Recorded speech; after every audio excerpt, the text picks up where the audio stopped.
Hello mga kalabs! Kumusta po kayo? Schedule po pala ngayon ng brownout dito po sa amin.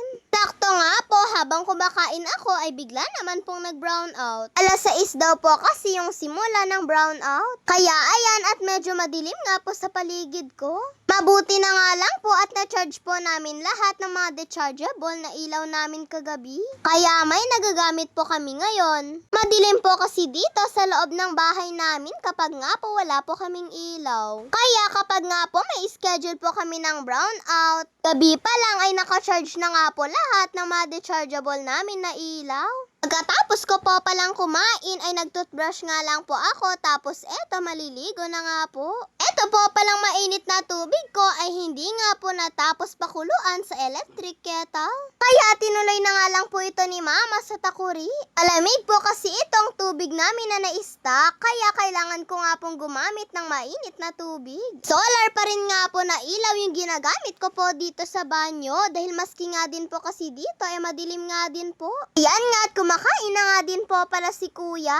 Si Papa nga ay nagbibihis pa nga lang po siya dyan. At pagkatapos po palang maligo ni Papa, ayan nga at nagsabay na nga din po silang dalawa ni Kuya na kumain. Sabi pa nga po ni Mama kay Papa ay bilisan niya nga daw po ang galaw niya dahil medyo malakas nga din po kasi yung ulan dyan. At para hindi nga din daw po siya malate sa trabaho niya, ayaw pa man din daw po ni Mama na binibilisan daw po ni Papa ang takbo ng motor niya kapag nga daw po umuulan. Kaya hindi na nga daw po baling mabagal, basta daw po ay makarating ng safe sa trabaho niya. Pagkatapos po palang kumain ni Papa, ayan nga at sinuot niya na rin po yung kapote niya.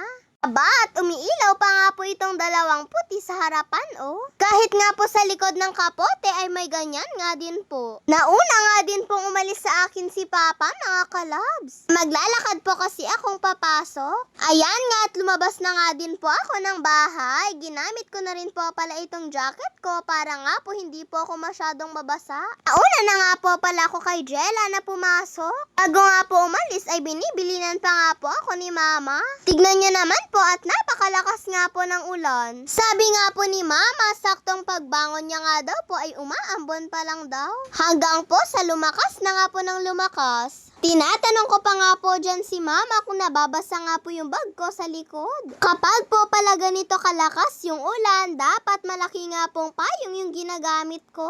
Para po hindi po mabasa yung bag ko sa likod. Nasira na nga din po kasi yung una ko pong payong. Mabuti na lang po at hindi nga po ako masyadong nagtagal sa pagpapatawid sa akin ni Mama.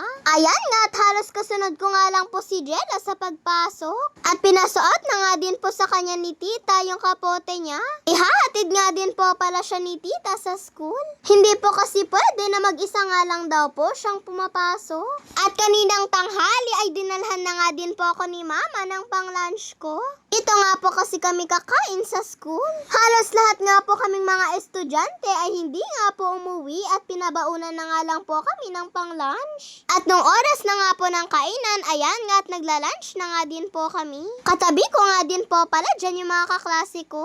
Igado at yung hotdog po pala yung pinabaon sa akin ni Mama. Ang request ko nga po kay Mama ay tortang talong, kaya lang ay hindi na nga daw po nagawa ni Mama na magluto. Kaya ready-made na nga lang po itong pinabaon niya sa akin. Pero sa totoo lang ay naghihingian nga po kami ng ulam. At yun nga po yung maganda kapag dito nga po kami sa school kumakain.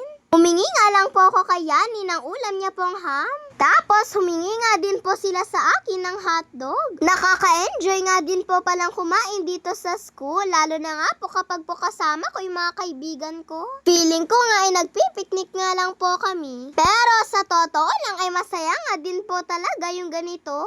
Mga kalabs, shoutout po pala kay Kuya JRM Tomagan. Maraming salamat po Kuya sa sinad niyo po sa aking star. God bless po.